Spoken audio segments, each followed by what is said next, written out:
কুয়েতে বিমান বাংলাদেশ এয়ারলাইন্সের ফ্লাইট স্বল্পতা ভোগাচ্ছে প্রবাসী বাংলাদেশিদের। এখন সপ্তাহে 3টি ফ্লাইট চলাচল করলেও আগামী হজ মৌসুমে ফ্লাইট চলবে নামে মাত্র। আসছে এপ্রিল থেকে জুলাই পর্যন্ত ঢাকা কুয়েত রুটে চলবে সব মিলিয়ে মাত্র 3টি ফ্লাইট। ফলে সে সময় দেশে যেতে আগ্রহীরা পড়েছেন বিপাকে। অতিরিক্ত অর্থ খরচ করে অন্য এয়ারলাইন্সের টিকিট কাটতে হচ্ছে তাদের।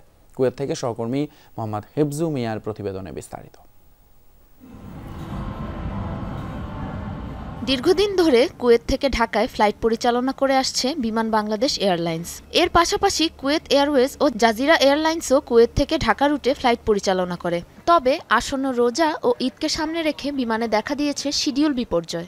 সপ্তাহে 12টিরও বেশি ছিল, সেটা এখন কমিয়ে 3টির নিচে নিয়ে এসেছে এবং বাংলাদেশের সংখ্যা কিন্তু 2 বা 3টি ফ্লাইট পরিচালনা করছে। বাংলাদেশ বিমানের ফ্লাইট না থাকার কারণে কুয়েত থেকে যাতায়াতকৃত যত যাত্রী আছে বেশিরভাগ লোকই ভোগান্তির মধ্যে আছে। কারণ হচ্ছে অন্য বিমানের টিকিট কিনতে উচ্চ দামে কিনা লাগতেছে। বাংলাদেশের টিকিট কাটবো কিন্তু বিমানের ফ্লাইট কম, এখানে ফ্লাইট ঠিক মতো পাওয়া যাচ্ছে না, এই জন্য আমরা অন্য সব বিমানে যাচ্ছি।